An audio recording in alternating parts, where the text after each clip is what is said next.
Welcome to episode 3 of Shortgrass, your Kildare Nationalist sports podcast. I'm Pat Costello, and on this week's show, we look back at last weekend's football championships, who is going forward, who is safe, and who might be in trouble. We also have a new feature, that's the Shortgrass standings, and that's sure to cause plenty of debate. And we'll also be announcing the teams of the week in the Joe Mann Motor Senior Football Championship, the National Electrical Wholesalers Intermediate Football Championship, and indeed the Tom Cross Junior Football Championship. And that, of course, is sure to cause debate as well. As the UPMC Hurling Championships resume, we'll be having a look at the standings and previewing this week's matches, all in the company of the three wise men, the three musketeers, or the three amigos. Jeez, who writes these intros? Anyway, we have Ger McNally, the group sports editor of the Kildare Nationalist, Richard Commins, a reporter and contributor to the Kildare Nationalist, and Tommy O'Connell, otherwise known as Unofficial Tommy, who you can catch up on Kildare 2025, and indeed a contributor to the Kildare Nationalist, particularly from a graphics point of view. Gentlemen, hello. Week 3 of the championship. Are you all weary and are all excited? A great weekend last weekend, you'd have to say, in the championship with, big wins in some cases, but some great, very, very good draws as well. What stood out for you, Richard? Yeah, I did the Cara game on... And what night was that? Cara and Country, sorry. Friday night. Friday night, was that it? Yeah. And that was an absolute humdinger, so that got the weekend off to a great start. And then I had... in my 2 games on Sunday in Conlets, I had a 40-point combined margin between them, so that wasn't quite so good. So that was my weekend for you. I caught up with a few things here and there elsewhere as well, but not as many as I would have liked. But I think from a winner's perspective, I mentioned Cara there. I think that was, as I say, an absolute humdinger and a late winner from Austin Nevin in a great game. Selbridge were probably the big winners for me, beating a tie. Yeah, we give the winners in round 2 in Group A. Selbridge had that win over a thigh, and Johnstown Bridge in the local derby there had the win over Taharenko. In the Group B, Naas were much too strong for Raheens, and Sarsfields had a good win over Maynooth. In Group C, then Clane were much too strong for Allenwood, and Moorfield had a victory over Kilcock. And then in Group D, we had that fantastic game. Could have been a draw, but in the end, Cara just came through by a point. And Easttown, maybe a surprise. They had a victory in that one as well over Carberry. What stood out for you, Ger? Of course, that result for Easttown wasn't a surprise to anybody who watched last week's episode with that wonderful call by Richard. So I'm sure any of the gamblers will be following Richard's calls from now on, because that was I think it was a big price in the bookies. That was a big win for Easttown. You could see what it meant to Emmett Bolton and his team. After the final whistle, it was a game that was level on 5 occasions through the second half. At one stage, Owen and Jack Cully scored a couple of points to push Carberry 2 ahead with 10 minutes to go, and it looked like Carberry were just getting on top then.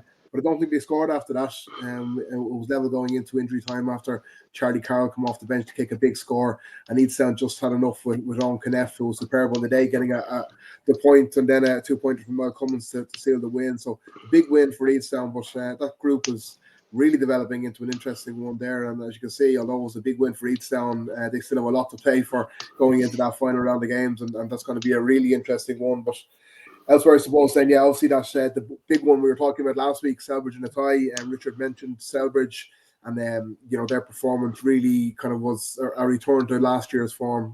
They've been patchy, to say the least, I would say, in their opening round wins, or opening round games against Clane, and of course just barely getting a draw then against Johnstown Bridge.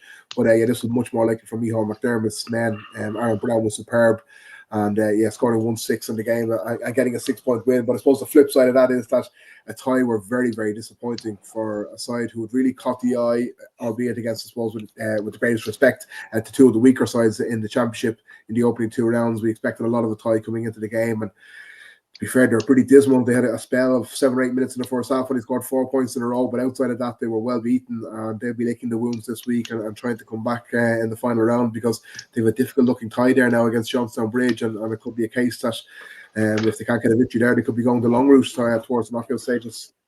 Yeah, Tommy, if we look at groups B, C, and D, probably you would say that looks good. Sarsfields, Naas, and Maynooth. Maynooth have yet to score, but Sarsfield and Naas topping Group B. In Group C, then you probably would say Clane and Moorfield, and then in Group D, maybe Carra the surprise there, but Easttown coming back. But what about Group A, Tommy? Johnstown Bridge top there, Selbridge next, and then it's High and Plahorenko obviously on the bottom with no score, but with no points. But Johnstown Bridge topping Group A and looking good. Yeah, absolutely looking good. And, all the focus has been on Selbridge and Athy, and people were trying to see will Selbridge improve? And I think a lot of people are saying, how much better are Athy going to look, because they're being touted as probably number 2 for a long time. And then, Athy are being pushed out by Selbridge quite easily. Johnstown Bridge had a huge win over Clorinco, and we'll discuss that in the week. Some of the scores that they're putting up, with some of the individual performances. Johnstown Bridge they're in a really good place at the moment, and they're going into that final game against Athy, and Athy would want to be very careful. Just kind of they're licking their wounds a little bit after last week, because I suppose we were talking them up a lot on here, and a lot of people on the sidelines when I go to the matches, and people were talking about Athy after those first couple of performances against Eadstown and Clorinco. But Johnstown Bridge are looking extremely impressive. And we haven't really mentioned Naas there either in Group B the other night. Yeah. That was pretty awesome. Yeah, that was a fairly awesome display by Naas, you have to say. But Raheens certainly were only a pale shadow of, I suppose, the Raheens teams that we would know from the past. And obviously, the last game then, Sarsfields versus Naas next week will be a humdinger. But the bottom one there, Maynooth versus Raheens, that's going to be a strange one as well. Obviously, Raheens are minus 38, Maynooth minus 21. So Maynooth, should they win, they will be in a better position. But it's going to be interesting. Richard, Clane, Moorfield, Kilcock, Annanwood, is that the order you would have expected in Group C? Pretty much, yeah. I think Moorfield are actually a team who've been kind of trundling along a little bit under the radar, but they're picking up these wins, and we will come to our rankings later. But I think they're kind of up there in kind of 6 or 7, that sort of position, and so no surprise to see them having won their opening 2 games there. Clane as well, not without their faults, but they put up 5 goals last weekend against Kilcock. So against Ellenwood. So Clane are going okay, but not without their flaws as well. So no surprises in that table, I wouldn't think, Pat. And if we had a team of the week for super subs, I suppose you would have to put Austin Nevin in there from Carra. What about a great 10-minute cameo by him?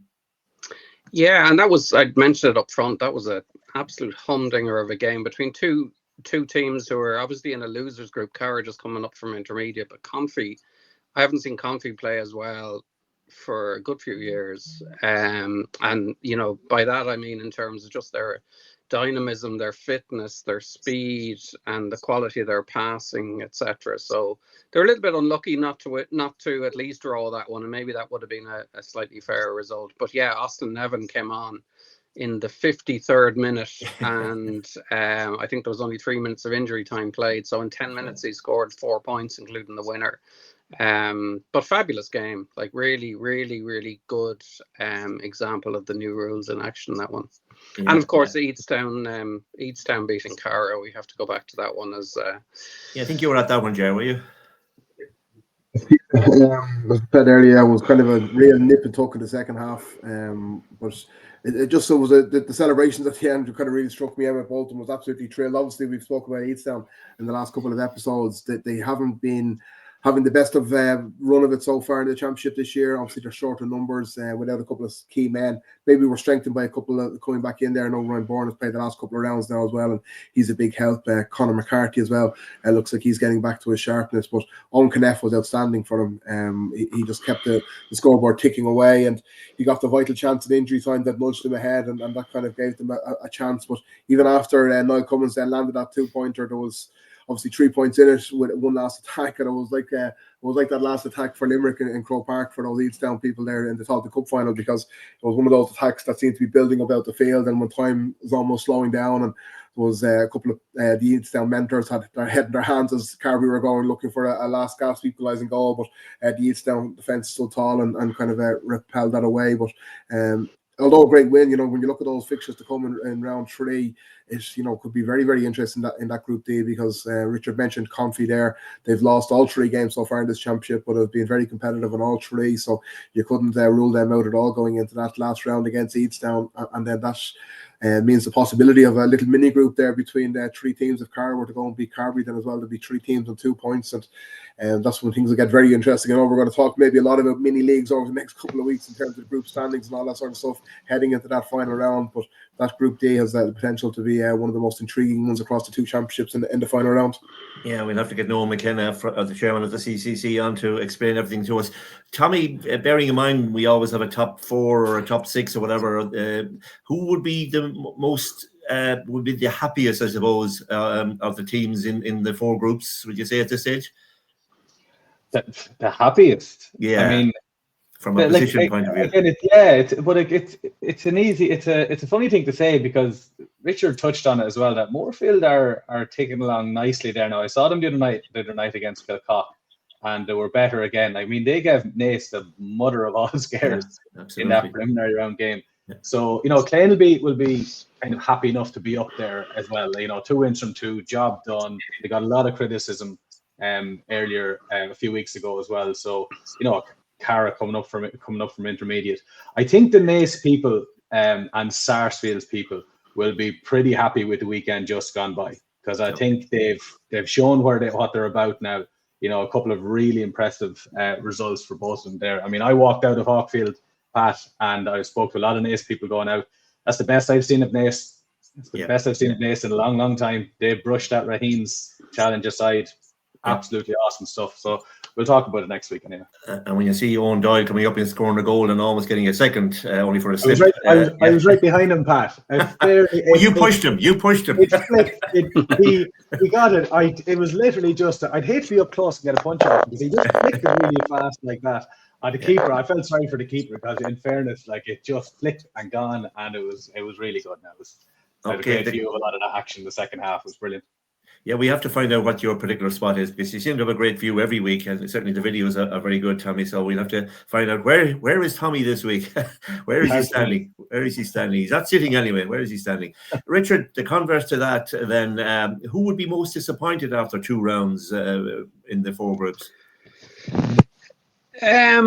Obviously those that are in relegation difficulty, but I guess, looking at Kilcock, maybe Alan Wood with some players missing, they probably aren't entirely surprised, or the supporters aren't entirely surprised that they're down there. I think from a disappointment perspective, for those that might have hoped to have challenged a little bit, maybe Maynooth, who have fallen away badly in their couple of games so far against both, more so against Sarsfields, less so against Naas. They did put up a pretty competitive show against Naas, but against Sarsfields they really fell away in the second half there. Now Sarsfields are playing very, very well, and I think they've got more strings to their bow this year than they would have had last year. So they're in a good place. But yeah, Maynooth I think have been disappointing. They can pull that around a bit if they can beat Raheen's in their final game, as we mentioned. Raheen's as well, just the nature of the 2 defeats they've had in the group stages, and minus 38, I think it is, scoring difference, if I'm reading that right. Raheen's very disappointing. Clougharinco, again, another team with maybe some personnel challenges in terms of players away and injured and what have you. I've had a disappointing group, but I think the big thing for them was to retain their status, and they did that with the preliminary win. So, yeah, I think they're the ones I'd call out probably as a little bit disappointing for me. Well, then somebody will be sticking those notes on the dressing room doors. That's the intention. We're here to serve, Pat. That's it. But we'll be having an in-depth look at the Joe Malamotor Senior Football Championship round 3 games next week on our podcast. Let's move along quickly, Ger, and we have our team of the week, the Joe Malamotor Senior Football Championship team of the week. That's the loading and lifting Kildare forklift championship team of the week. First been announced today, Ger. Can you go through it?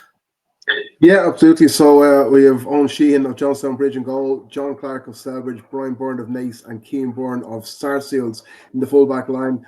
Brian Grimes of Confey, Ryan Burke of Cara, and Liam Callaghan of Moorfield then named in the half-backs. Niall Cummins of Eadstown, Sam McCormick of Clane in midfield. And moving into the forward line then, Dara Sloan of Johnstown Bridge, Alex Byrne of Nace, and Brian McLaughlin of Clane in the half-forwards, with Carl Hartley of Sarsfields, Kevin Campbell of Cara, and Aaron Brown of Selbridge then completing the lineup in the full forward line. Yeah, and an interesting team, but I suppose there will be those who will argue with those who selected it, Richard. Yeah, I including those who selected it. I just hope no one ever publishes the WhatsApp messages that support this. Yeah, this was really, really difficult. And again, the challenge is not everyone has seen every game, so you might have your own favorites and say, well, there's no way anyone could have been better than Dara Sloan. As you know, Dara Sloan for me was the performance of the weekend from the games I was at least, with 5 2-pointers for Johnstown Bridge. And then you have to question, do we take into account the opposition and the nature of the game? Like Cara had a good narrow win against Confey, as we mentioned. So that's why I would have pushed for Kevin Campbell to be in there. He had a fantastic game over the hour. Now Austin Nevin came in and scored those 4 points, didn't make the team.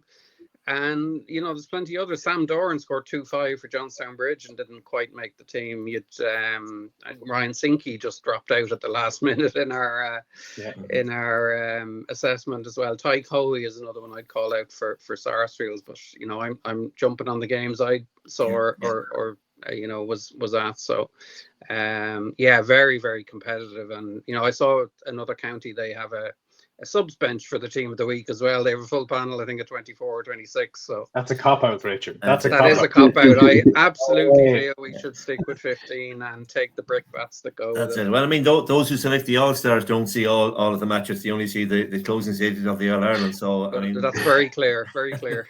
And that's how they base the All-Stars, as we know. Tommy, you agree with all of this, I'd say.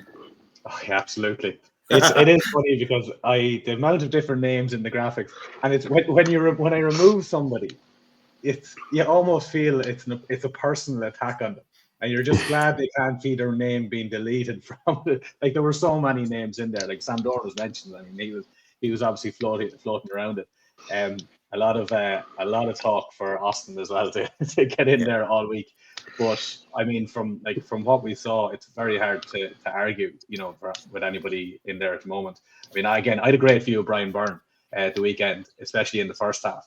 Yeah. He was fantastic at fullback. I mean, at one stage, Paul Dolan, whom people would know as well, plays for Hurling for Old Kirk and Big man. Big man. He floated in, and Alex gave him a torrid time. An absolute. The umpire was screaming at them. Alex was screaming at the umpire. Sorry, Brian was screaming at the umpire. Paul Dolan was just trying to throw his weight around. I thought it was great stuff for me, standing looking at it. The referee finally came in, gave them both yellow cards. Paul went back up the field. Brian's job was done. It was lots of Liam Power was causing carnage in there. In the first 10 minutes, Liam was so good. I remember thinking, Jesus, Liam now will be on the radar for team of the week, because he really was causing havoc and he got in a lot of balls, scored a couple of points. But again, as the game went on, likes of Alex Byrne there, centre half forward, completely took over. I thought Elliot Byrne was brilliant as well. Yeah. Paddy McDermott might feel very disappointed. As usual, yeah. Great game. Yeah. As usual, yeah. Paddy misses out. He was absolutely fantastic, but good team. Is it worth mentioning that we've constituted the Tony Archbold rule in relation to wing forwards being picked at wing back and vice versa? So Brian Grimes fits into that category probably this week. He played more as a wing forward for Confey, but I don't know whether it's because I only played as a forward basically in the little bit of football that I did play when I was younger, but I find it very hard to pick defenders and to keep an eye on who's doing well from a defensive point of view. I don't know if there's anyone on our selection panel maybe who spends more time looking at that. So that's always a challenge for me. I don't know if anyone else finds that. Tommy does. He's always behind the goals. Yeah, he's exactly. 6. Yeah. But in fairness, John Clark, just from looking at that quickly, Pat, when I look back at the Athy-Selbridge game, I was going around the car, so I had the commentary on, but I looked back and John Clark really stood out, and he's somebody that I probably, I wouldn't have been overly aware of probably in the last while, but he really stood out. He did a right man marking job on a few of those pacey Athy forwards. Gets the hand in at the right time, holds them up at the right time in the end line, on the sideline, does everything right. He's a very worthy entrant this week. Yeah. Just when we mentioned defenders there, can I just mention as well Liam Callaghan there, because for somebody of his age, like I was checking up there, I think he's 43 years of age, and it's an incredible testament to him. And I think I've said it every year for maybe the last 10 years, himself and Kevin Moorhan in the Moorfield defence. Like for lads who are hitting 40 and into their 40s, and Ger McNally is another one just pops in mind from what I saw over the weekend. I mean, lads that are getting on a little bit, but look after themselves incredibly well, and kind of obviously live their life incredibly well in terms of how to prepare themselves and recover after matches and prepare for them as well. And to be doing that still into their 40s. I don't think Ger McNally is quite in his 40s yet, but Kevin and Liam definitely, and for Liam to get the nod in the team there as well, kind of says everything about him. And just quickly as well, just at the other edge of the spectrum as well in terms of age, Aaron Brown as well has to get a special mention, because he exploded into life to score 1-3 in injury time against a quality side, against Athy, even when they weren't at their best, was brilliant. And he was absolutely outstanding. He's floating around. He probably played more of the wing forward actually for most of the game, and got a couple of 2-pointers, but moved inside then to devastating effect as well to get his goal when running at James McGrath as well, and beat James Roycroft with a super effort. So yeah, he was top class too. Yeah, from my point of view, I suppose those who are unlucky, obviously Austin Nevin, I was rooting for him all week, but the Thigh brothers from Clane, they put in a fantastic performance throughout the game against who they played, Alan Wood. They were really, really outstanding. So they did very well indeed. Okay, we're happy with the senior championship, but done and dusted for this week. Let's move on quickly then to the National Electrical Wholesalers Intermediate Football Championship, and round 2 saw a fantastic game between Milltown and Rathangan. That one ended in a draw. Big win for Ellistown over Straffan. That was in Group A. In Group B, then Salins showing their credentials. A big win on Thursday night. That was against Ballyteague. And Towers came back into action and defeated Castledermot. In Group C, then who would we got in Group C? We had Kevin's and Larry's, with Larry's coming out on top there. Kevin's are very unlucky. They're probably the confy team of the intermediate, because they're getting closer and closer all the time. And then 2 Mile House were much too good for Kilcullen. And then in the other one, it was Norney had a victory over Monastrevin, and Leaks has expected a big victory over Suncroft. Sorry, Richard, didn't mean to say it like that. But again, Tommy, who do you think are the winners and losers, or what game stood out for you really in the Intermediate Football Championship last week? Yeah, well, again, another extremely impressive performance from Salins over a Ballyteague team who don't ship too many big defeats. I think Richard or Ger mentioned it last week about talking about Castledermot, and the similar thing with Castledermot, when you see them getting a big being on the wrong end of a big defeat, it's kind of eye-opening. But Salins were just absolutely excellent there last Thursday night. I was watching it on Clubber, as I wouldn't be able to watch it, but for Clubber, again, just unbelievable service with another 16 games. But Salins were awesome. Marred a little bit by a late red card, which might affect how much we see of Keane Grimes going forward, but we'll probably we'll wait to see what comes out of that. I was at Castledermot and Round Towers in a wet, horrible, windy, manky Kilcullen on Saturday. Sounds like an excuse, Tommy. It was. You mean the day was football. Tommy, rephrase that. The day was all of that. Kilcullen is not none of those things. Kilcullen is a lovely village. Excuse me, Pat. I am moving. I'm going to be a Kilcullen resident very shortly, so I know all about that. Trust me, I'm a big fan of Kilcullen, as people know. And it's the Field of Dreams project they have going on in Kilcullen. Yeah, true. It going on around all the work that's being done. Lads, it's going to be absolutely spectacular. John Holden was doing the commentary under the wet and windy. The camera kicked the bucket a couple of times. I think Clubber had to use a couple of backup generators to get it going. But back to the football, I mean, Round Towers were just better. They defended really, really good, really, really, really well at times. Again, for the second game in a row, Dan Gray got a bit of treatment. Again, we probably built him up a lot after that first game because he was so impressive against Suncroft. But even you could see when Dan did get on the ball, his pace and his power, it's still there. But Round Towers just absolutely swarmed them. Jay O'Brien was absolutely fantastic. He missed the preliminary round game, I think, or maybe he came on. He came on at the end of it, but he was extremely impressive. I mean, his two pointers. I think Ty Donlan scored the goal in the first half. I think I had up Max Cosgrove scored it, but again, that I'm blaming the rain for that. But Ty Donlan scored the goal, and then Jay put over a couple of 2-pointers, and that was the difference near the end of the first half. That stretched it out to suddenly it was 6 or 7 points. And that's hard to come back from. Castledermot had lost David Keating through injury as well pretty early in the match. He's influential. I mean, you don't replace David Keating. But in the second half, Towers just got the scores when they were needed. Castledermot got back into it at the start of the second half. They did get a couple of points with Gavin Keating, 2-pointers as well.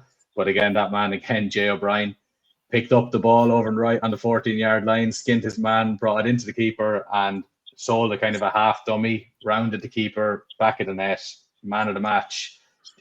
Just really, really good. And a win that Towers needed. They just really needed that for obvious reasons on the table. But, they were lucky to get over St. Kevin's, I think, in the preliminary round. And then the last day out, losing to Ballyteague. I mean, a lot of work goes into this Towers team. And they are, they're always been touted as, since they came down from senior, as being one of those favourites to go back up. But they really needed this win because they have a massive, massive game ahead of them now against Salins in a couple of weeks. What's standing out for you, Richard, in the results last weekend?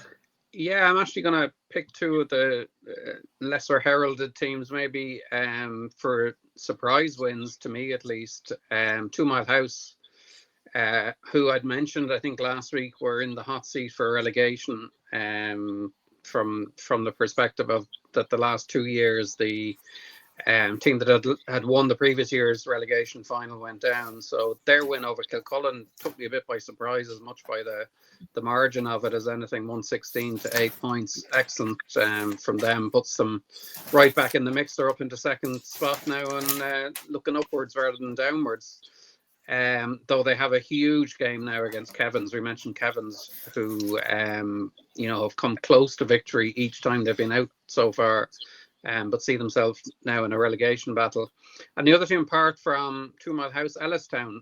Ellistown shipped a huge defeat to Rathangan, which came after they'd obviously come up from junior. They'd had a fabulous win in the preliminary round against Larry's, and all was plain sailing. And then they ran into a superb Rathangan performance that day. But to come back and beat Straffan, who I was very impressed with against Milltown, I was bit surprised by that result, I have to say. 8-point win for Ellistown puts them, I think, if I'm not mistaken, confirmed into the knockout stages, because they'll have the head-to-head on Straffan. So fabulous for Ellistown and 2 Mile House. Ger, what's your take on that round 2? Yeah, well, just to go back to Clubber as well, because I was out on Friday evening and I arrived back in and I caught the last 15 minutes of the Cara and Confi game that we mentioned in the Senior Championship, which obviously was a fantastic ending. And then I just flicked over in time then to Group D here in the Intermediate Championship, and for me this was the result of the weekend for Nurney, because when I flicked over, I think the game was just ticking into the 59th minute. Monasterevin were 5 points ahead, and given that Nurney were going to face League Slip in round 3, you'd say that they probably had 1 foot and 4 toes. I think I said that on Monday morning in KFM in the relegation final. It was looking absolutely desperate for them. But they managed to turn the ball over. Actually, Monasterevin actually had possession of the ball and coming out of their defence when Nurney won it back. It led to a goal. Mikey Conway then kicked a 2-pointer in the first minute of injury time, and they got a winning score. And all of a sudden, from being 5 points down, they ended up winning by a point in the last 3 or 4 minutes of injury time. And a remarkable turnaround that gives them a whole new lease of life in the championship, and probably have reverberations through other teams as well, because Suncroft were probably sitting there hoping that Monasterevin would see out the win. A win would have been huge for Monasterevin as well, and as I said, it would have probably left Nurney facing into a relegation final, and Suncroft and Monasterevin safe at least for another year and looking to get into the knockout stages. But that turnaround from Norney again makes that Group D incredibly interesting going into the final round of games, and the game between Suncroft and Monasterevin now becomes a huge one as well, and it's another one that maybe we'll have those mini leagues. But yeah, Norney are kind of a team that, you know, there's a lot of teams kind of, you know, especially in the intermediate championship, a junior championship, that struggle with numbers, and it can be hard going for some of these clubs when they're short of numbers through the winter months, and then it obviously reflects then in the championship performances. But the likes of Norney, they absolutely give it everything when they get out on the field, and you know, even if they only have 15, 16 or 17 players, sometimes they give it absolutely everything, and it was another huge win over the weekend, and you could again tell by the celebrations. And Tyke Hagney, I think it was, got the man of the match. He got the goal as well. So yeah, huge win for Norney, I thought. Yeah, absolutely. I suppose if the Carrick-Confi game was a cracker on Friday evening, then on Sunday afternoon, the Rathangan-Milltown was an equally enthralling game. It ended in a draw, but you wonder how that happened. Milltown, you know, came out of the traps brilliantly. They led at half-time 2-8 to 7 points, and they went 8 points up early in the second half. But 2 goals in the space of 2 minutes from Rathangan turned it all around. One of them from Michael Fitzsimons, the midfielder, the brother of Mark, and then the substitute Stephen Lawler was just on the pitch, and he scored a second goal. So from a position where it was 2-8 to 7 points, it suddenly turned around to be 2-8 to 2-9, and it was point for point after that. Although Rathangan did go, I think, 4 points in front before Milltown came back again. Their strings were being pulled by Alan Dignam and the irrepressible Roland O'Shea, and indeed they got some brilliant scores. The brilliant goal, if you saw it, by Ben Curran in the first half for Milltown. Brilliant goal. But you know, that was going to be very, very hard to separate Rathangan and Milltown at the top of Group A. Don't know whether any of you saw the Rathangan-Milltown game. I didn't see much of it, but no, but just going to reports, Pat, sorry, Tommy, yeah, it looks like a top-class game, and two sides were beaten in last year's semi-finals, obviously the two beat the semi-finalists, so, you know, we're expecting, not to give too much away from the rankings that we're going to talk about now, they're definitely two sides that are very near the top of those rankings in the intermediate championship, and I suppose it delivered the game that we expected, maybe in contrast to a tie and Selbridge in the senior championship that we're expecting a big game from. That game between Rathangan and Milltown certainly didn't let us down. Yes, indeed. Yeah, okay. Well, that's our look back at the National Electrical Wholesalers Intermediate Football Championship. Team of the Week, Ger, announcing it today as well. An interesting one. Cormac Barker in gold. Yeah, absolutely. Cormac Barker, even by the Cullen side, they were well beaten. He saved the penalty, and I think got 6 points as well, and a couple of good saves as well. So Cormac Barker of Cullen, of course, the former under-20 All-Ireland winning goalkeeper, he's in goal. PJ Cashman of 2 Mile House, Niall Clinch of St. Lawrence's, and Mikey Kelly of Round Towers are in the full-back line. Ben Ryan of Round Towers, Peter Kelly of 2 Mile House, and Mark Fitzsimons of Rathangan are in the half-back line. The aforementioned Tyke Hagney of Norney is in midfield alongside the huge presence of Darren Mangan, who was among the goals for Salons. What a joint of a man he is. He's in midfield. And then moving forward, Tommy, I've spoken about Jay O'Brien of Round Towers. He's named in the half-forward line, along with Adam Keneally of 2 Mile House and Ben Curran, Patrick, you mentioned there. And into the full-forward line, then Conor Murray of St. Kevin's, Conor Lawler of Leakslip, and Tyke Watson of Ellistown. Yeah, indeed. So interesting ones. Yeah, Tommy, all in agreement with that? Yeah, another painful one. In fairness, they depending on everybody had their own input into this that would have missed out. You know, there were guys that were nailed on to be in there. I mean, Cormac Barker, I think, was mentioned very early on as a goalkeeper. I mean, we all know about Cormac, how good he is, and I think he, as you said, he'd save the penalty as well. Darren Mangan was just, you know, he's been unlucky probably the last couple of weeks not to get it, because he is so influential in the middle for Salons, because he's a huge presence, but he's also good football, you know, and he's conditioned to a certain way where he doesn't stop. You know, he's going at the end. Sometimes big men like that, you know, they can drop off a little bit near the end of a game, understandably so. But he's so well conditioned. He's an absolute, I'd say he's a nightmare to mark around the middle of the field, because he just gets everywhere. He's so powerful. I already spoke about how good Jay was. Ben Ryan, I thought, was excellent. Again. He broke out so many loose balls in that half back line, especially on the day that it was greasy ball going everywhere. Ben came on the end of a lot of them and broke out the back, set up a lot of attacks, got on the score sheet himself. So happy enough to put him in there. Conor Murray led the St. Kevin's drive, and St. Kevin's were unlucky not to get something out of that Larry's game. They really were. They put it up to St. Lawrence's. I was standing between the two pitches, pitch 1 and pitch 2 in Hawkfield, and obviously I went back over then to watch the Moorfield Kilcock game.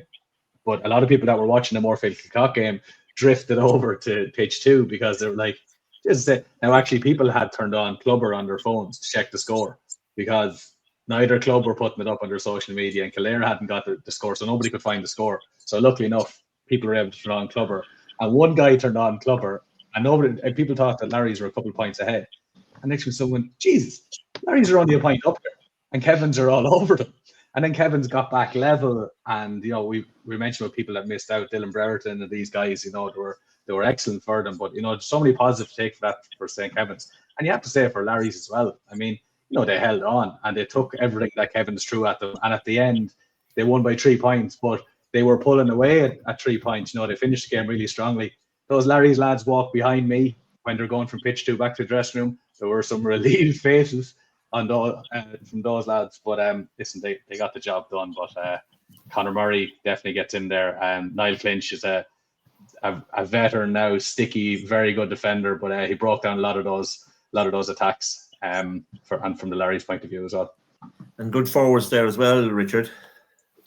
Yeah, and I didn't see enough to comment fully on the intermediate team of the week, but one that stood out, I think, was James Dalton again for Salons, having a great season. I think he got, was it 7 points from play, but probably could have had 3 or 4 goals as well, because I'd say about 3 or 4 of those were like a foot over the crossbar, and he might even be a little bit disappointed not to have got a goal or two.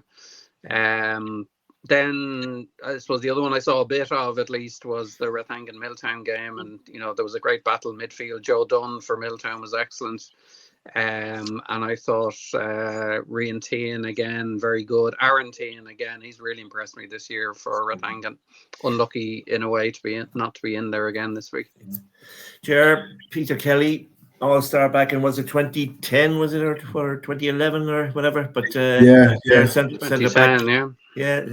Centre back, and deservedly so, because I saw him, and there's a great photograph of James Lawler. And I was actually only 50 yards or so away from. Peter was very clever. He went down on the ball so that nobody could, I suppose, get at it, and everybody tumbled over him. And very, very clever play. But it's great to see him back in action and recover from whatever injuries he might have had, and a centre back, and deservedly so, Ger. Yeah, absolutely. And there was a great picture by James Lawler. It's in the Kildare Nationalist this week. Yeah, absolutely. And obviously we did a bit of work with Peter on KFM as well. He sat in with us some games through the year, and he was I think he took the early months off, and he was, thankful enough not to be doing the winter slog. But great to see him back there. And he's another one that can be mentioned. Some of the elder statesmen, shall we say, in the senior championship. He's another one who kind of looks after himself so well, and still giving so much for his club.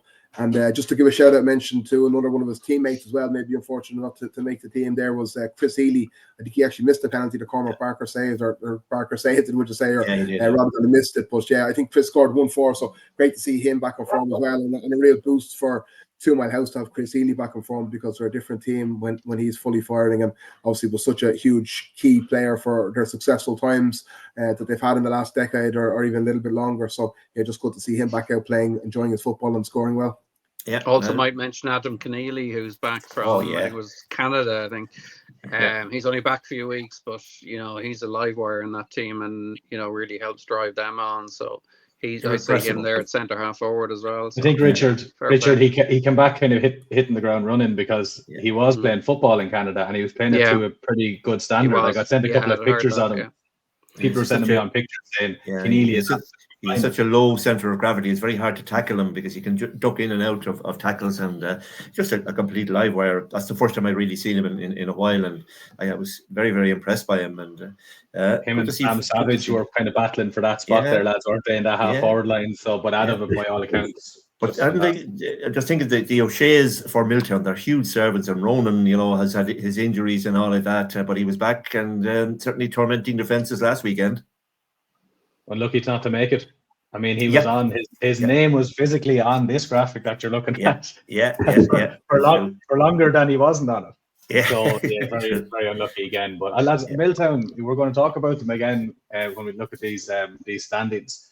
I think Milltown are starting to get a bit more respect than they probably have been getting over the last couple of years. So they really are, after kicking on hugely in the last couple of years. And you can read all about the championship matches at senior, intermediate, and indeed the junior level in this week's Kildare Nationalist. We've been talking about them for the last few minutes before we go on to the Tom Cross Junior Football Championships. A new feature, and I don't know if you can throw up the graphic there, Tommy. The short grass football. I think we were calling them standings, but we'll call them the graphic says rankings, but we were calling them short grass football standings or rankings or whatever you want to call it. 1 to 16 for the senior and intermediate, and 1 to 12 for the juniors. Everybody agree with that? Everybody thinks Naas on top, Selbridge, and all the way down to Kilcock at the bottom. Who is the unlucky team? Who are the unlucky teams, and who should be higher in the senior? First of all, Ger. Yeah, well, I suppose first off, it's a bit of fun, so hopefully we're not upsetting too many people here now with these. These are just kind of. Oh, yes, you are. just a kind of a discussion point, because we're just trying in our own heads to just kind of tease out where we see things, and this would change very much on a week-to-week basis. And had we done this last week, just looking straight away at number 2, Selbridge probably would have been down the rankings a couple of places, probably at least, but they obviously came storming back. So yeah, quickly to run through them. Obviously, if people are listening to the audio podcast, they won't see this graphic. So we have Naas obviously very much as number 1 in the senior championship, and that's where they'd stay until somebody beats them, unbeaten since 2020 and looking for their 5th title in a row. You can't, nothing more needs to be said about that. Selbridge, back to number 2 there. Outstanding performance against the tie, and really delivering a statement performance and showing that when it's needed, they can really turn on the style, and it was much closer to the kind of performance levels that we've seen in the last 2 county finals when they've gone so close to beating Naas, losing by just a single point.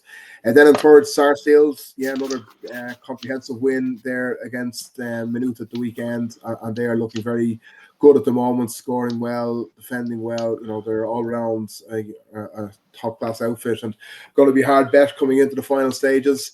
And the fourth place then a tie. I'd still have this top 4 a little bit ahead, although that we'll go to number 5 in a moment. That tie between a tie and Johnstown Bridge in round 3 could tell a lot, but I think the top 4 are still a little bit ahead of the rest of the championship. A tie were probably, I would have thought, maybe in my own mind, maybe ahead of Selbridge going into that game last weekend. And if you looked at the bookies' odds for that match, I think that's probably not an unreasonable thing to say. But after the weekend results, I think they are back to 4th place there. So the top 4, Naas, Selbridge, Sarsfields, and a tie. Number 5 then, Johnstown Bridge. They have a real chance maybe to leapfrog themselves into that upper tier in round 3 when they take on a tie with a place in the quarterfinals up for stakes. So Johnstown Bridge doing very well at the moment, and maybe could have been a little bit higher had they held on and beaten Selbridge in the opening round as well. They're going very well indeed. So yeah, absolutely Johnstown Bridge number 5.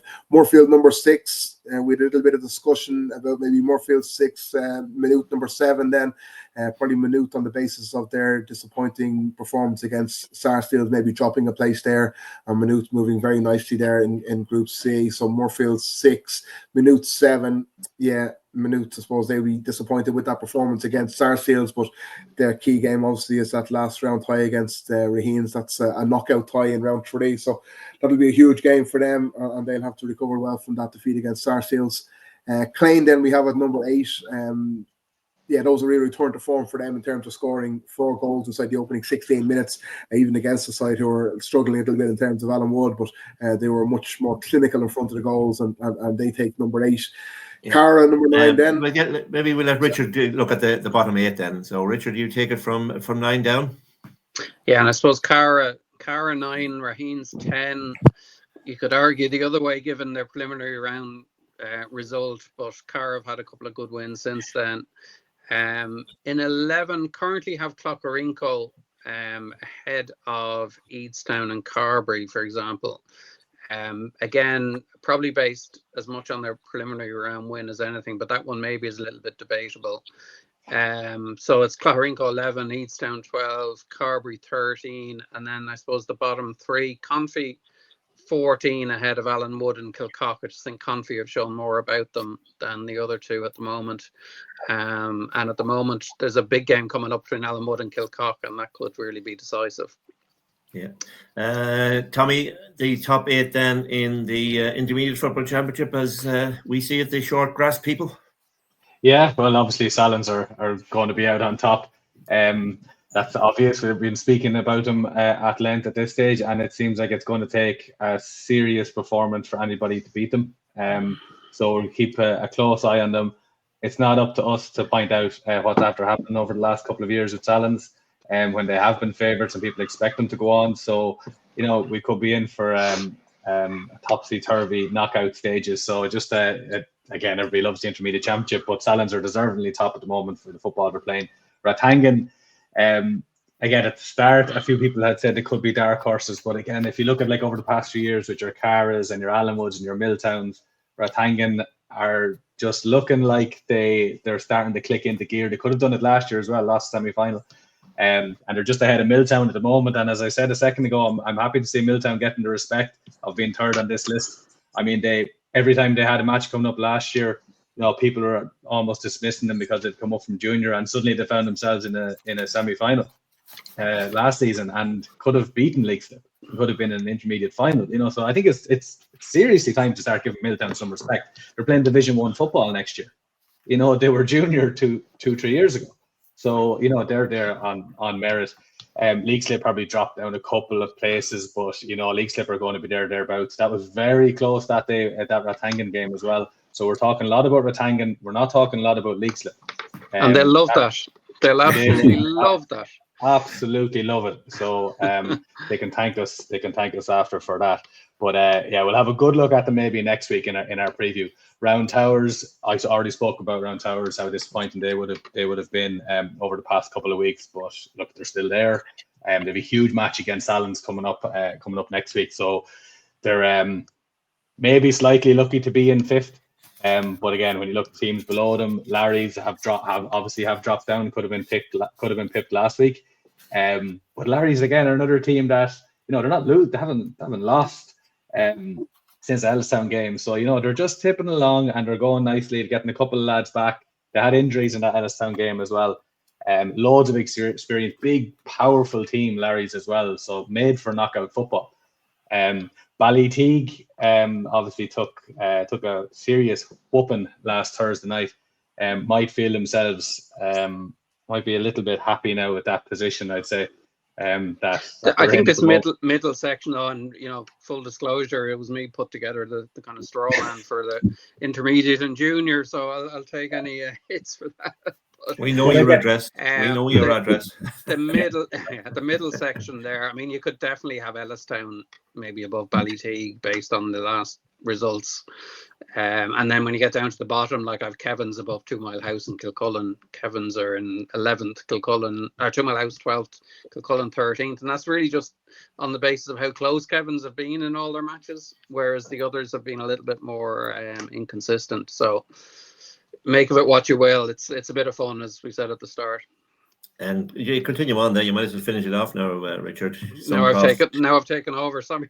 Yeah. That's okay. Where do we get to? So, Richard, I'm waiting for you to get to the Dutch flag at the bottom there. Those three teams.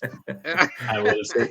Well, you'll note which one I have currently top of the three of them, and the three of them we mentioned earlier might be in a mini league. That's Suncroft, Nerney, and Monasterevin for those listening on the audio side of it. So those three, if Monasterevin beats Suncroft and Nerney don't beat Leixlip, they'll be in effectively a mini league scenario at the bottom of Group D, trying to get that second spot into the knockout stages, but B, avoid relegation. So I have Suncroft slightly ahead of Nerney, given that they beat them, and then I have Nerney slightly ahead of Monasterevin, given that they beat them. So that's my logic on that one. Okay. We'll see how that plays out. We'll have a look at the Junior Football Championship rankings very, very shortly when we've had a look at the tables. And as we said at the start, it's only a bit of fun, but where tables and sport are concerned, there's no such thing as fun. Everybody will have an opinion. Moving quickly along then to the Tom Crons transport. Pat, before you just move on to Junior Championship, can I just say it's all well and good for you lads sitting up in your glass boxes and in your journalist. Nobody can get near you. I'm the one that's going to take all this flack. I'm the one that lads are going to be passing comments. Oh, see, you had to sit there at number 8. I'll just say that then. Well, having elected yourself as our representative on the terrace, Tommy, we sympathise with you. Anyway, moving quickly along before we break out in a row. The Junior Championship, the Junior Tom Cross Junior Football Championship, wins a big win last week for Castle Mitchell over Kildangan, and a win for Ballymore Eustace over Kill. Tommy, are Kill in trouble? Well, Kill are going to be playing in the Junior A Championship. They had lost to Castle Mitchell a couple of weeks ago, and ultimately that was the result that has them out now with one round left, because they can't catch Castle Mitchell and they've lost to Ballymore. So last year's finalists will be playing the Junior A Championship along with Kildangan and Ballykelly Ardclough and whoever joins them from Group B as well. So it's I know they'll be very disappointed in Kill. They love their football. They put a lot of work into it. But ultimately, that one defeat, that Castle Mitchell defeat was devastating for them. And now Ballymore have knocked them down into it, and at the same time Ballymore in a good position at the moment. Obviously Grange are out on top of the division of Group A. They had a week off this week. And already qualified, so they play Kill in the final round. I said last week, if Kill did manage to beat Ballymore, that would have set up a really spicy last day, because Kill and Grange have a great history, and it was something I was looking forward to, but that's obviously not going to play out. But that's that final round that we'll discuss next week. Castle Mitchell will be pretty happy to get in there as well. They took a big beating off Grange, so they'll be happy to snuck in there, because obviously Group B is where it's at the moment. We can see that Rathcoffey beat at Garvan, great game on pitch 2 in Hawkfield, and it was it was two teams that I wanted to see. I'd seen at Garvan already, but I really wanted to see Rathcoffey, and they didn't disappoint. As I said before, they had a really good Division 3 this year, playing against really good opposition, and now they're going in, and at Garvan were full pelt as well. Jordan Nolan, Mullally up top was doing really well. Rathcoffey are so, and they have been for a few years, they're so powerful, they're really well conditioned, they're fit.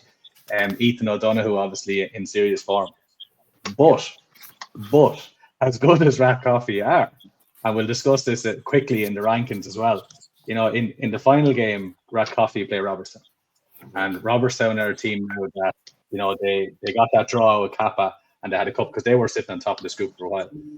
Robertstown play Rathcoffey. I'm pretty sure Kappa play Ballykelly. And I had to scribble down. Sorry, at Garvan play Ardclough. So as results go, Rathcoffey could play Junior A. Could be in the Junior A Championship. That can happen. That's really so. We'll discuss this next week in our preview. Yeah. But all is not. No team is comfortable looking at that. But that was a great game, and obviously I didn't see Kappa Robertstown, but I imagine those are two teams that we've been talking about a lot over the past couple of weeks. I saw them. And they are impressive. Brilliant performances. I mean, Kappa started as if they were going to run away with the game, but Robertstown stuck at it and came back and were full value for the draw in horrible conditions for the second half. It was like chalk and cheese. The first half was played. The first half was played like in benign conditions. The second half in monsoon conditions. But in fairness to the players and indeed the referee, the game went on and nobody paid any heed to the rain. And I suppose the draw was the fairest result in the end. Ger, then looking at the loading and lifting Kildare forklift Junior Football Tom Cross Transport Junior Football Championship. That's a mouthful. This week, a quick rundown through that, and for those who can't see it on the screen. Yeah, so we have Rathcoffey goalkeeper Freddie Rust, who's making some catching some eyes throughout the championship so far. He's the man between the posts.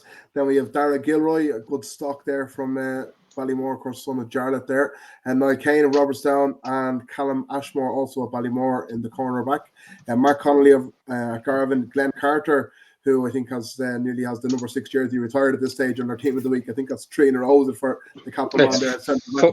3 or 4? Is it 4? 4 is a possible, yes, of course. Yeah. Well, he's been in it every week anyway. Is the Glen Ryan of the junior championship there with that number 6 on his back there. Owen Mills then at wing back of Rathcoffey completes the half back line. Into midfield then Eddie O'Connell of Ballykelly and Ross Harris of Castle Mitchell. Tommy mentioned Ethan O'Donoghue there. He's named at wing forward along with Jack Mulligan of Kappa and Conor Harris of Rathcoffey. And Niall Murphy, who had an outstanding game for Ballymore, scoring 114 and 111 of that coming in the second half. He's in top of the right. Then with Jordan Nolan Mullally of Garvan again, who's in fine form, and another man who's been outstanding throughout the championship for his club, Breon Kennedy of Robertstown, completes the team. Yes, indeed, yeah. Well, there'll be plenty of debate around that, I'm sure, as well. But we'll have a look at greater detail on with the junior football championship next week. Maybe you just throw up the rankings and give us a rundown through them, Tommy, there for the Town Cross Transport Junior Football Championship. Grange on top. Yeah, Grange on top again for people that are listening on the audio. I'll run through them really quickly. So we have Grange, Ballymore Eustace, Rathcoffey, at Garvan, Kappa, Robertstown, then down into Castle Mitchell, Kill, Ballykelly, Kildangan, and finally Ardclough. So Grange are out here at the moment because of their performances. There's a lot of expectation on them this year. Ballymore Eustace are second, based on probably their fine performance they put in against Grange in that opening game. I think Richard was saying it was one of the best junior games he had seen in many a year. So we can see what Ballymore Eustace are about after coming down from intermediate. It is slightly hard to judge Ballymore at the moment because they are in Group A and they have lost to Grange. And there's teams in Group B that are all listed below them, Rathcoffey, at Garvan, Kappa, Robertstown, that we don't know what way they're going to face off, play Ballymore Eustace. So Ballymore, they're going in ranked number 2 at the moment, on merit. But those 4 teams behind them, that Group B is absolutely fantastic this year. And then Castle Mitchell, just again, underneath Robertstown. Castle Mitchell got that one good win over Kill, so that has them ahead, obviously, because they're into the knockout stages. And then Kill, Ballykelly, Kildangan, Ardclough are that bottom 4. So they'll be in that junior A championship. And that junior A championship, lads, it was a great idea by Kildare GA to do that. It really was. I mean, there's a couple of teams that lifted it over the past few seasons, and you can see by them it means something to them. There are some teams that haven't taken it seriously, and that's just a fact. You can see it by the results. But there are teams there going in, especially teams that are building. Look at Kildangan now, their first year back after a bit of a sabbatical for a couple of years away from senior football. Like, they're back this year, and they have aspirations of doing well, and they did win the pre-season shield as well. So they have something, or was the league shield, but they have something about them this year, so they can have their eye on that silverware. Ballykelly the same, Ardclough this year, like things that Ardclough are doing, and the younger players they're bringing through, and the performances of Kyle Kelly. And Ardclough put up to Ballykelly for long periods last week in that game, according to the report. So, they're going to take some confidence from that. They're going to go in and look at the other teams. But again, it's the team that's dropping down from Group B that's going into that Junior A that will be joining Kill as favourites for that championship. So that's where we are at the rankings for now. That will change. We see it all happening on the weekend. The 7th of September, and that will be coming up. Okay. That's football for you. So it's from we've had the big ball for the last 4 weeks now at this stage, 3 weeks at this stage, and we're back with the small ball. And before we do that, Richard, you had a little bit of a comment. You were a little bit of a gripe. Was you putting on your grumpy old man outfit? Yes. Well, I never take that off, Pat, as you well know. Yeah. Look, I mean, we're not here to criticize. We're all supporters at the end of the day, and that's really what this podcast is about. But I'd love someone to explain the logic of why it takes 16 weekends to run off a hurling championship, where the winning team is most likely going to only play 6 games or a maximum of 7, and where they've got a 4-week break after 3 games before they play their next game, whereas the football championship is obviously a much has more games, more teams, and it's run off over, I think it's 11 weekends this year. So it's just something that's illogical to me. And we end up with a situation now, I know there's Electric Picnic, but there's plenty of weekends between July and October, and we end up with the final round games in hurling being played on Wednesday and Thursday nights, off Broadway, if you like. But is it not all to do with the dual players and you know the number of dual players, particularly in some of the smaller clubs?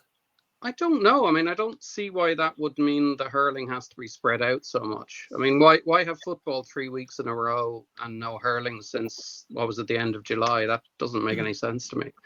I just think it could be organised a little bit better, where it's hurling starts late, maybe finishes a tiny bit earlier than football, and it just gets spread out. You know, hurling 1 week, football the next, hurling the next week, football the next. Like, we're supposed to be a dual county. We've got a hurling team that's in Division 1 and in the Leinster Championship next year. You know, let's give it its due and put it on an equal footing to football. That's all I'd say. And maybe there is a big rationale that we don't know about, and maybe, you know, inviting Noel McKenna on is the right answer, and Noel could explain it all. But to me, it makes no sense. Well, like Mick Mullen before him, Noel is not afraid to come on and have a chat and to explain everything there to both clubs and indeed to spectators. So we might get a chance to have a word with Noel very soon, maybe even next week.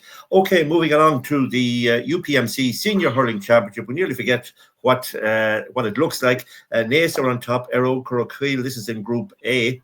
Then you have Selbridge and then you have Confey. We have 2 games in the A group. On Wednesday night, that's Naas versus Errol Curraquil. That's only to decide semi-final places. But the other one is Selbridge versus Confey, and that will decide who is going into a quarter-final. Where do you see all that going, Ger? Yeah, I'll just echo some of Richard's comments there as well. Yeah, I mean, just obviously I do a bit of work in Carlow, and they have a totally different kind of viewpoint of it. They run off the hurling in one block. Obviously, have their county final there on Sunday. They have a break and now go into the football championship. Not to say that Kildare could or should emulate what's happening in Carlow, but just to give a different viewpoint there. And certainly it does seem a little bit weird to have this, you know, big break of games. I can't see that it's to anybody's advantage to have to go to the month break between round 2 and 3 in the hurling championship. But yeah, it is what it is. So looking at the games there, Curraquil, you know, they were really impressive. I think in the early rounds, it seems a while ago now that I saw themselves in Air Clock playing in the preliminary round, and they had a wonderful game. They went all the way to a penalty shootout out in Crane. But yeah, Errol Curraquil have been moving really well. But again, it's hard to judge. I mean, a team can lose so much momentum in the space of a month, and a lot of these teams have players playing football as well. And just to think of one person who jumps to mind, Naas, probably without Harry Carroll there, who picked up an injury while playing for East Town's footballer. So I'm sure there's other cases as well of hurlers who have picked up injuries while the football championship has been taking place over the last few weeks as well. And maybe teams who maybe can't lose a player or two in the manner that Naas can't, given the size of their squad. But yeah, Naas Curraquil, obviously a bit of a dead rubber. Just interesting to see how Naas or Curraquil go. But yeah, Selbridge and Confey is the big one there, obviously. Yeah, Selbridge will probably be the favourites there, you would imagine. Confey will be, yeah, you find it hard, I think, to match up against Selbridge. Selbridge probably aren't as strong as they are in other years. But yeah, going into Group B then as well, some big games there too, a couple of really good games. And the Maynooth and Carlow one, like that's a pretty much well, it's not quite a knockout in terms of it won't end a team season, but it is a knockout in terms of getting into a semi-final and going maybe the easier route. So yeah, Maynooth and Carlow is a big one there. Yeah, absolutely. And Maynooth will play Cardiff on Thursday night, and then you have Ardclough versus Moorfield on Thursday night. Richard, that's I suppose winner takes all, because the losers will drop down to be the championship next year. Yeah, and I actually went against my normal approach of going to Conlets and said to Ger, maybe I'll do the 2 games in Mangard Park this week because they have the more riding on them, and this is one of them, the Moorfield Ardclough game. I saw Moorfield against Confey in the preliminary round, and they were excellent. A little bit unlucky to lose that one, but you know they're going to struggle, I think, to stay up as most teams that come up do. So you'd have to fancy your Ardclough, I think, to get the win that they need to stay up there. And you know, maybe again, it's something to look at, is whether, you know, we talk about this in Leinster Championship and hurling as well, as their away teams can be protected for a year so that they get an extra year at senior level, before dropping back down again. So all the answer. Yeah, four very interesting matches on Wednesday and Thursday night in the UPMC Senior Hurling Championship. You'll read all about them next week in the Kildare Nationalist, and you can see them live on Clubber, because Clubber are covering all four, isn't it four matches? Yeah, four matches in the UPMC Senior Hurling Championship. That's will be round 4, is it at that stage? And that'll be interesting on Wednesday and Thursday night. Moving along then, Tommy, to the Senior B Hurling Championship. Leixlip, not unexpectedly, are on top. Naas B are there. Clane, perhaps unlucky to be in third place. Then you have Broadford, Larry's and Kilcock. How do you see that one panning out? We have round 5 on Thursday night, all matches on Thursday night. Kilcock versus Broadford, Leixlip versus Naas, and Clane versus Larry's. Do you see changes after those games, Tommy? Yeah, well, I mean, the form of Leixlip this year has been pretty eye-opening, even from the very start. The big scores that they were putting up, you can see by their points difference there and the performance of like Star Melville. But Clane, like, I mean, you look at Clane, like Leixlip have obviously come down. Clane are into their second year of Senior B. Clane want to be back up at Senior A, and I know there's a battle for positions, and one plays 4, 2 plays 3, or just that way it works. But just getting into that semi-final in the Senior B, that's the absolute must for teams like Clane. I know this is Naas' second team, but teams like Clane, teams like Leixlip, that's kind of job done. Just get into the semi-final and see how they go. People have to remember as well that if Naas do make the final of the Senior B competition, the team that makes the final with them are the team that will get promoted, because obviously Naas can't have 2 teams in the Senior A Championship. So that's something to remember. We have seen it happen over the past couple of years. So depending on the draw, if Naas are in the opposite side to pick any of the other 3 teams, those other 3 teams, whoever is in that other semi-final, are looking at, that's their final. If they win this, even if they get to a final, whether they lose to Naas, win, whatever happens, they're going to be promoted. So it's a very important thing to look at. And that relegation battle going on at the bottom as well. Obviously, Kilcock still have a chance. There is a score difference swing there. I'm not entirely 100% sure on whether it is like turns into a mini league like the football, but again, there is still a chance there with them for them against Broadford, and then Larry's as well are in with a chance if they can beat Clane. Yeah, I saw Larry's against Broadford. That must be 4 or 5 weeks ago now at this stage, and they certainly were very, very impressive. Playing against Broadford, yeah. And Tom Malone at wing back, Cormac Visitor at midfield, Paddy McKenna centre half forward. Really, really poor performances from them. So you would think that they would be very strong enough for Larry's. Saw Larry's against Naas B. Now, Larry's against Naas B, they were leading all the way up to a minute before half time when Naas B scored a goal, and that they took off from there. But Larry's are a tough team, and they'll put it up to any team. But I think Clane probably will be strong enough for them. But the interesting one there will be Leixlip versus Naas, and obviously there's a bit of a derby there between Kilcock and Broadford, you might say. But interesting times as those matches will be played on Thursday night. There were matches played last night in the UPMC Intermediate Hurling Championship. The result I have is that Naas 4-16, Confey 1-11. I think that was the semi-final. So it looks like Naas will be in the semi-final, the final of the Intermediate Championship. And then we had a Junior A Hurling Championship semi-final. St. Lawrence's 4-14, Coyle Duff 1-7. So hurling is alive and well and kicking in St. Lawrence's. And if we look at fixtures then in the Intermediate Hurling Championship on Wednesday night, we see if we can find it there now. We have the Intermediate Hurling Championship semi-final, Wolf Tones versus Maynooth. Wolf Tones a combination team, but you would think Maynooth might be too strong for them, Ger. Yeah, Wolf Tones, I've did a couple of matches with them in the last couple of years, the Salons and Kill amalgamation. Yeah, so great to see the likes of them, and you mentioned St. Lawrence's as well, for Lawrence's to be fielding 2 teams and fielding to a good standard. Obviously, they're their first team playing in the Senior B for the first time this year, and a big win there for their seconds as well. Like that's outstanding. And Round Towers on the other side down in the south of the county who have taken on hurling in the last couple of years. So it's great to see clubs like that really putting an effort in, and it's not something that happens overnight. It's obviously kind of starts with the youth, and it can take a lot of years of work before you see anything come to fruition at senior level. It can take a lot of patience, and can take a huge amount of work from people involved. So for the likes of Lawrence's and Towers as well, Wolf Tones as well, it's great to see those clubs really putting an effort in, because I suppose we want to see more of it. There are clubs who maybe will probably be the first to admit themselves they maybe don't look at themselves as a dual club or don't put the same effort in to the small ball as they do with the football. So the more clubs doing that, the better. And Moorfield, you mentioned them, perhaps things will go against them and they'll be relegated from the senior level, but isn't it fantastic to see a club like that pushing up and playing at senior level this year, and whether they get relegated or not? I'm sure they'll continue to go from strength to strength now that they're kind of have that focus on the hurling as well within the club. Yeah, I think that Lawrence's Coil Dove, that was a Junior A hurling championship. In the Junior hurling championship itself, then the semi-finals are on Wednesday night.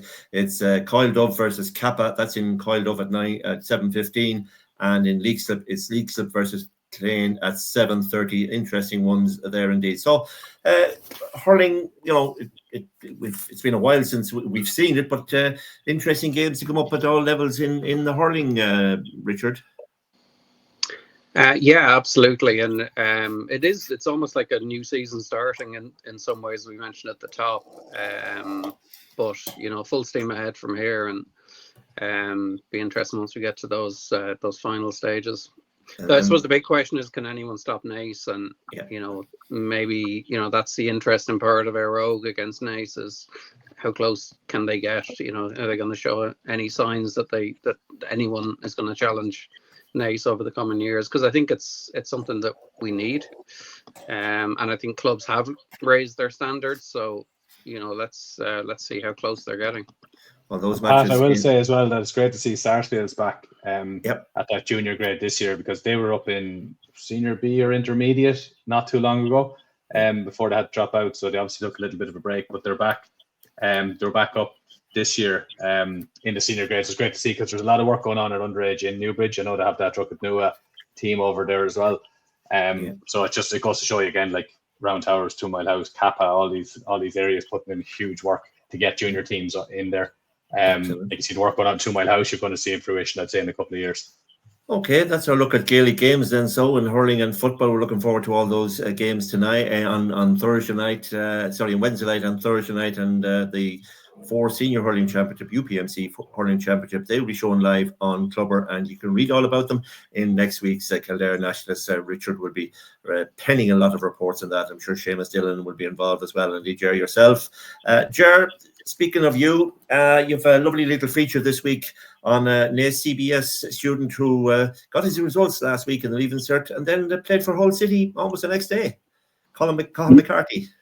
Yeah, probably not the kind of a stereotypical evening after receiving your Leaving Cert result, although I know there was a number of guys who featured in the Kildare Championship as well, who were probably tucked up in bed as well and preparing very well. But I think for most people, who Leaving Cert results involves maybe heading out into town and celebrating. But yeah, for Colin McCarthy, it certainly wasn't. And we have a story up on the website there today. It's in the paper as well, in the Kildare Nationalist, and yeah, it's a great read. But he was signed for Hull City. He had played for Newbridge Town Club Kildare and then UCD, but he was signed for Hull City last January and had the opportunity at that stage to go to England. But he elected to kind of stay in Ireland. Hull were happy to leave him in Ireland on loan to UCD, and he finished out his school in Naas CBS. Where he played a bit of GA as well. He won a Brother Bosco Cup there last year with the team as well. But he focused on the Leaving Cert before going over to England to Hull then in the summer. He got a fantastic Leaving Cert results, and he went over to England. I don't think he was expecting at all to be anywhere near the Hull City first team. Certainly in his first year, still only 18 years of age. I think he actually turns 19 later this week. But yeah, a bit of an injury crisis in the Hull City team opened the door. But in fairness to Cahill, he had forced his way into the manager's thinking on a pre-season tour in Turkey. He'd been on the bench for the opening couple of games in the championship, and when the opportunity arose, he got his championship debut 24 hours after having his Leaving Cert results, and it worked out perfectly because his family was over there on the Friday. They planned to be over on the Friday for when he received his Leaving Cert results.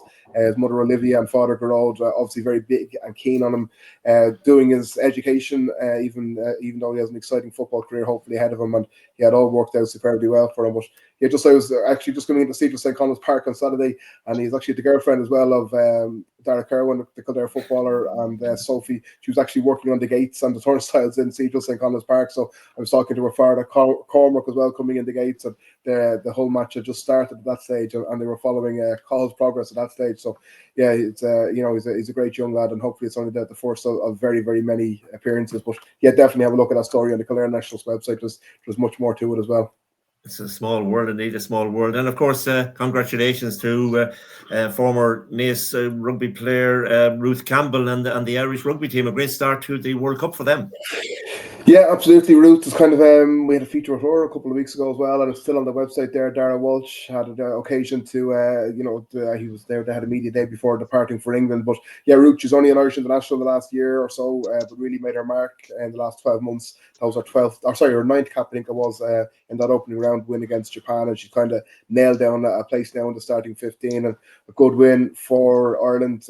Carlos Dan O'Brien was superb as well. She kicked all 6 conversions, all 6 tries that Ireland scored. So it's a good win for them. They play Spain now at the weekend, where they'll obviously be favourites to win that. And then after that, they'll be progressing into the knockout stages when it'll get really serious. But yeah, I'm sure everyone in Naas will be very proud. I think they're planning to go. There's a big crowd of them going to, and not this match, I think it's the final round match in Brighton. So a big crowd of Naas RFC members planning to head over there to support Ruth. And I'm sure the Irish team is going to go far in that competition.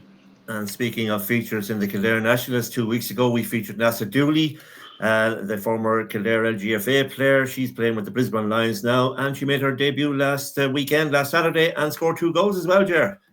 Yeah, record-breaking win. I think they went over, was it 170 points? I think in total they got a 70-point win. So I think both of those were record tallies for the Brisbane Lions. So yeah, Nessa wasting absolutely no time in making her mark over there, and I don't think that's any surprise. We spoke about her before. She's an absolutely wonderful person, a wonderful footballer, and obviously taking to life in Australia very quickly as well. And Rooley Dooley, I think, is how the Australian commentator. Rooley Dooley. Nisa. Nisa. Done that herself, on Instagram as well. So yeah, she'll teach them properly. But at the end of the season, they know all about it. Don't worry. And finally, then, Ger, that great player, that great captain of Kildare, that's Grace Clifford, making her return after becoming a mother there only a few months ago. I think she played last week and maybe even played this week as well for Easttown, and maybe after the last week's result, they might need her back.